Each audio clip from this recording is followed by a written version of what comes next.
The story begins with a teenage boy named Miles Morales, an African-American kid with a huge passion for spray painting and street art. Right now, he's working on a graffiti piece as the weekend comes to an end. Tomorrow, he'll have to head back to school. Miles attends a prestigious boarding school, so he only gets to come home on weekends. He's also a massive fan of Spider-Man. Most of his life revolves around classes, books, and trying to keep up with expectations. While he doesn't have the closest relationship with his father, he's incredibly close to his uncle Aaron Davis. Whenever he gets some free time, Miles usually hangs out with him. One day, Uncle Aaron sees Miles' latest graffiti artwork and is seriously impressed. Wanting to encourage his talent, he takes Miles to an abandoned subway tunnel where artists can paint on a massive wall. Since graffiti is one of Miles's biggest passions, he immediately gets to work and starts creating an incredible mural. After finishing part of his artwork, Uncle Aaron smiles and tells him, "You've got real talent, kid." Just then, Aaron gets a phone call and tells Miles it's time to leave. But as Miles is getting ready to go, something unexpected happens. A strange radioactive spider suddenly bites him. The moment it does, weird changes begin happening inside his body. His cells start transforming, but Miles doesn't think much of it. He crushes the spider and heads home to get some sleep. The next morning, things feel different. Miles notices that he's suddenly grown taller overnight. When he gets to school, his hand accidentally sticks to a girl's hair, creating a completely embarrassing situation. From that moment on, everything starts getting weird. Objects keep sticking to his hands, and no matter what he touches, he can't seem to let go. As he rushes through the hallways, he suddenly finds himself running up walls without even trying. Later, when he picks up a comic book, it sticks to his fingers too. That's when it hits him. These are the exact same powers Spider-Man had when he was first bitten. Miles starts wondering if the impossible has happened. Could he actually be becoming Spider-Man? Still, he can't fully believe it. He decides to go back to the abandoned subway tunnel and see if that spider is still there. Maybe there's a logical explanation for all of this. When he arrives, he finds the spider again, but now it's glowing with strange energy. Before he can process what's happening, he witnesses something unbelievable. Spider-Man himself is battling the Green Goblin deep beneath the city. Miles watches from a distance,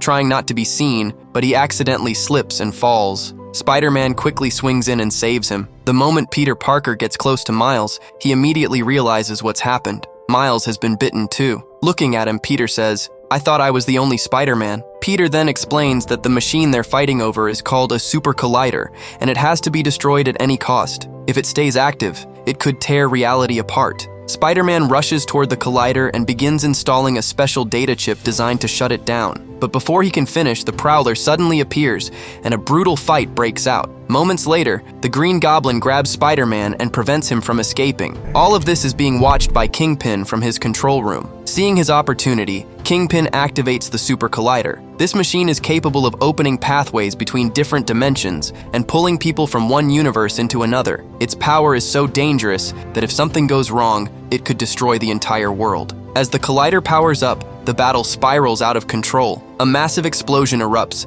and Spider-Man is critically injured. Miles rushes to his side. With his final strength, Peter hands Miles a special USB drive containing the key to shutting the collider down. Then he tells him, "Promise me you'll destroy this machine. If it ever runs again, our world won't survive." Miles promises he will. Peter tells him to run and get out of there while he still can. But before Miles can escape, Kingpin arrives, and right in front of Miles' eyes, he brutally kills Spider-Man. Miles is completely shaken. Terrified and heartbroken, he tries to flee. But then the Prowler spots him and immediately begins chasing him through the tunnels, refusing to let him get away. Miles barely manages to escape with his life and finally makes it back home. The moment he walks through the front door, his parents are shocked to see him. "Miles, what are you doing here?" Miles, still shaken by everything he's witnessed, quietly replies, "Can I stay home tonight?" Meanwhile, every news channel in the city is broadcasting the same heartbreaking story. The hero who had protected New York for years is gone. Spider-Man is dead. Miles can't stop thinking about it. Feeling responsible and overwhelmed, he buys a Spider-Man costume and attends a memorial event held in Peter Parker's honor. There, Peter's wife, Mary Jane Watson, gives an emotional farewell to her husband. The entire crowd is dressed in Spider-Man costumes, all gathered to celebrate the hero who inspired millions. Standing among them, Miles realizes something important.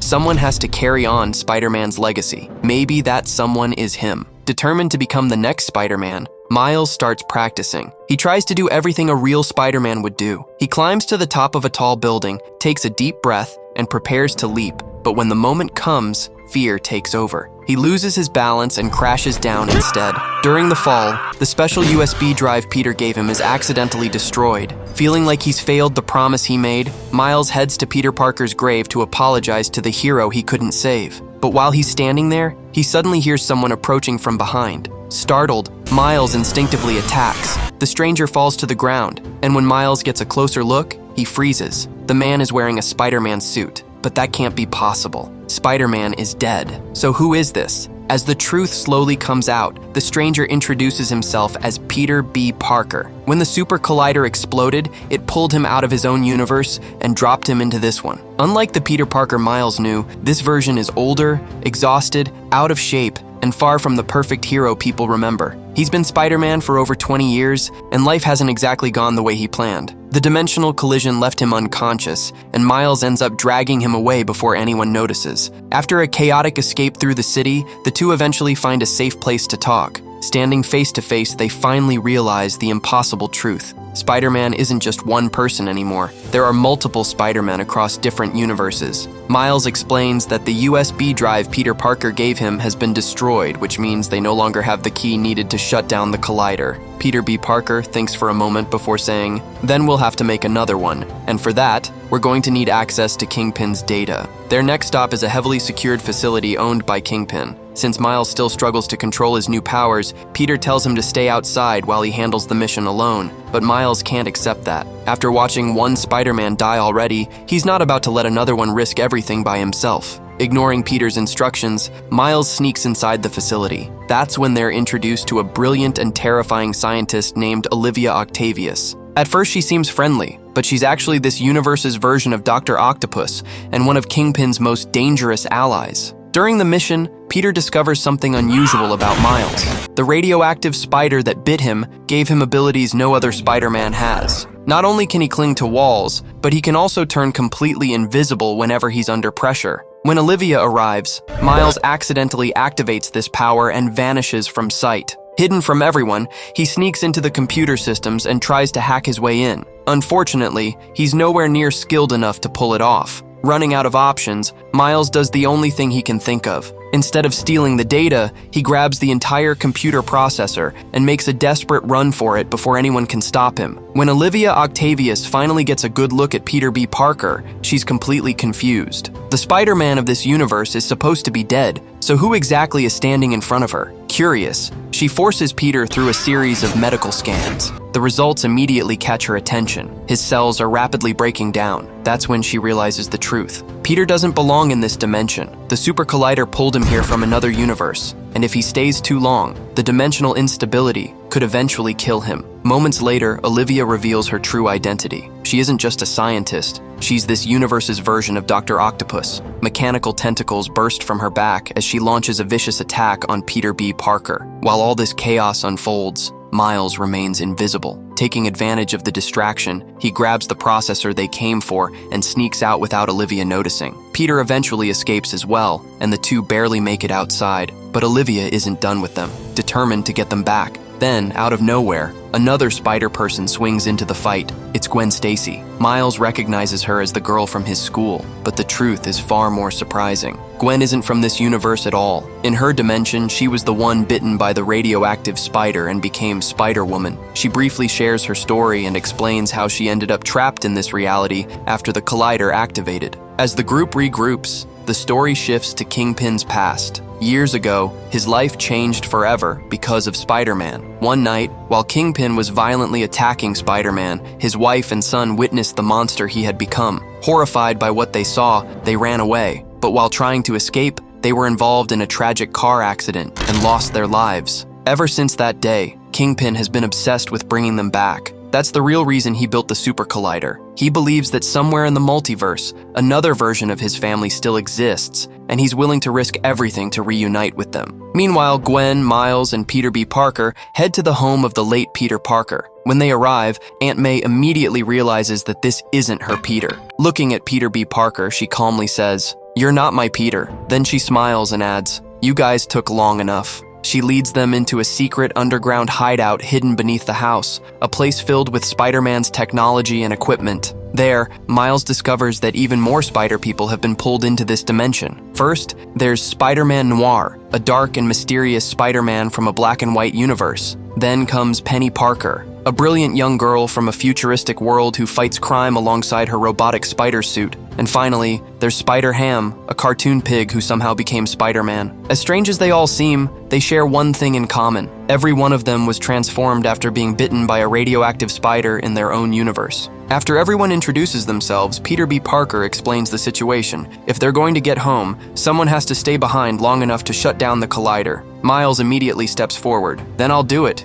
You all go home. I'll destroy the collider myself. But the others don't agree. They tell him the hard truth. He's simply not ready yet. He can't fully control his powers, and there's no way he can take on Kingpin and his entire army alone. Hearing this crushes Miles. For the first time since becoming Spider-Man, he feels completely alone. Quietly, he leaves the hideout. He can't even talk to his parents anymore because he's been disappearing for days and keeping secrets from them. With nowhere else to go, Miles decides to visit the one person he still trusts, his Uncle Aaron. But when he arrives at Aaron's apartment, something feels off. He hears movement inside and hides before anyone can spot him. A few moments later, someone enters the room. It's the Prowler. Miles watches carefully as the masked villain removes his helmet. The second he sees the face underneath, his heart nearly stops. The Prowler is Uncle Aaron. His own uncle has been working for Kingpin the entire time. The revelation hits Miles like a truck. Terrified, he starts backing away, but he accidentally makes a noise. Aaron immediately notices someone is there. He doesn't know it's Miles. All he sees is a young Spider-Man sneaking around his apartment.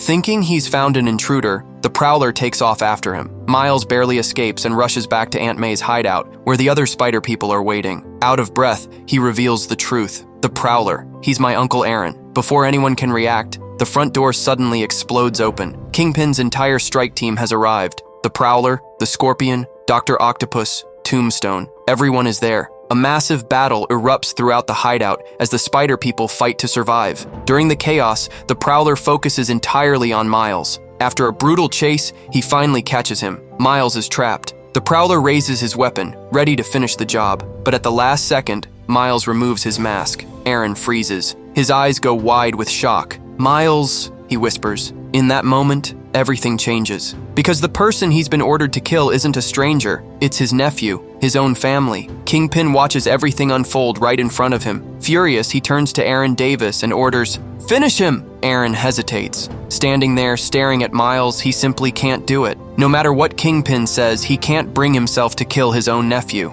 But Kingpin isn't known for mercy. The moment he realizes Aaron is refusing his orders, he pulls out a gun and shoots him. Aaron collapses to the ground, badly wounded. Blood begins pouring from the gunshot wound. Seeing an opportunity, Kingpin moves toward Miles, intending to eliminate him too. But before he can, Peter B. Parker arrives just in time and pulls Miles to safety. Miles grabs his injured uncle and escapes. Unfortunately, the damage is too severe. Aaron knows he doesn't have much time left. In his final moments, he tells Miles not to let anyone know who the Prowler really was. Then, shortly afterward, Aaron Davis dies in his nephew's arms. Not long after, Miles's father, Officer Jefferson Davis, arrives at the scene with the police. He still has no idea that Spider-Man is actually his son. Spotting the masked figure nearby, Jefferson draws his weapon and shouts, "Stop! Put your hands up!" But before anyone can react, Miles turns invisible and disappears into the night. A short time later, Jefferson discovers Aaron's body. Devastated by his brother's death, he mistakenly believes Spider-Man may have been involved somehow.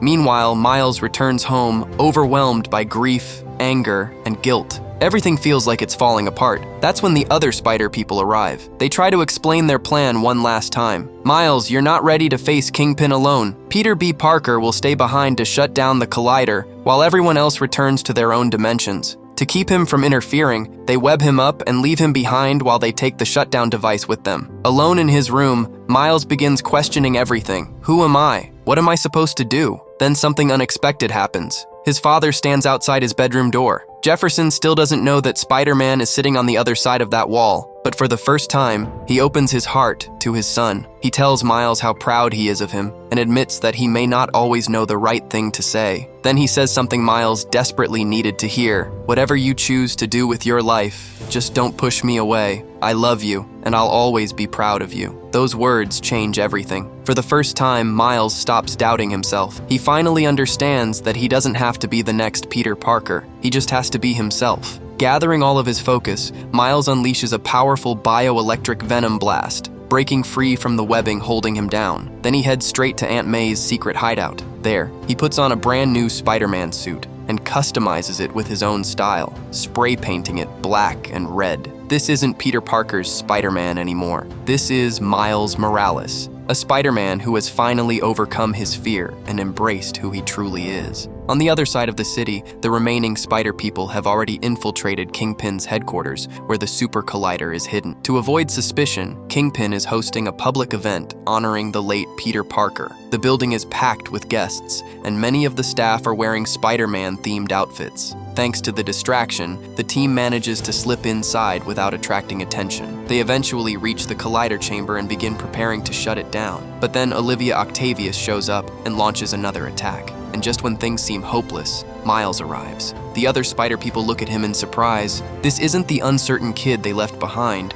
Miles finally has control over his powers, and more importantly, he finally believes in himself. A massive battle erupts throughout the Collider facility. Dr. Octopus, Scorpion, Tombstone, and the rest of Kingpin's forces attack from every direction. But this time, things are different. Miles fights with confidence, skill, and determination. At the perfect moment, he successfully installs the shutdown device into the Collider. Now all that's left is getting everyone home. One by one, Spider-Man Noir, Peni Parker, and Spider-Ham prepare to return to their own dimensions. As they say goodbye, there's a sense of relief on every face, because they know this world is finally in good hands. New York already has a Spider-Man, and his name is Miles Morales. Gwen Stacy, the Spider-Woman from another universe, gives Miles a warm smile before saying goodbye and returning to her own dimension. Now only two Spider people remain inside the Collider chamber, Miles Morales and Peter B. Parker. Peter wants to stay and help finish the fight. After everything they've been through together,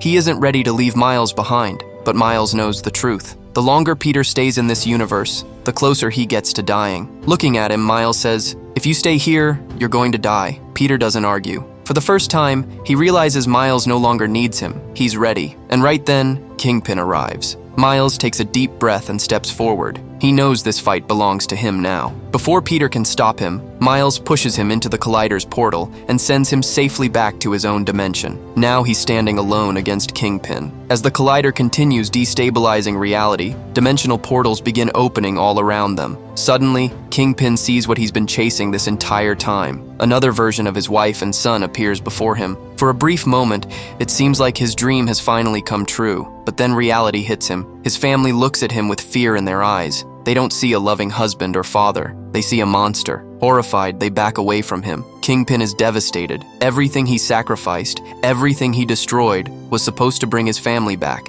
Instead, they're afraid of him. Consumed by rage and heartbreak, he completely loses control. He starts ripping apart everything around him and hurling massive debris at Miles. The battle becomes more intense than ever. Miles is exhausted. He's bruised, battered, and struggling to stay on his feet. But giving up isn't an option. He's finally embraced who he is, and he's not about to let the city down now. Physically, Kingpin is far stronger. Every punch feels like getting hit by a truck. But Miles has something Kingpin doesn't expect: his unique bioelectric venom blast. Waiting for the perfect moment, Miles dodges another attack and unleashes a powerful surge of electric energy straight into Kingpin. The blast sends him crashing across the Collider chamber. "Take that, Kingpin!" Kingpin collapses, defeated at last. With the villain finally down, Miles quickly activates the shutdown sequence and successfully destroys the Super Collider before it can tear the multiverse apart. The city is safe. The world is safe. Throughout the final battle, Miles' father, Officer Jefferson Davis,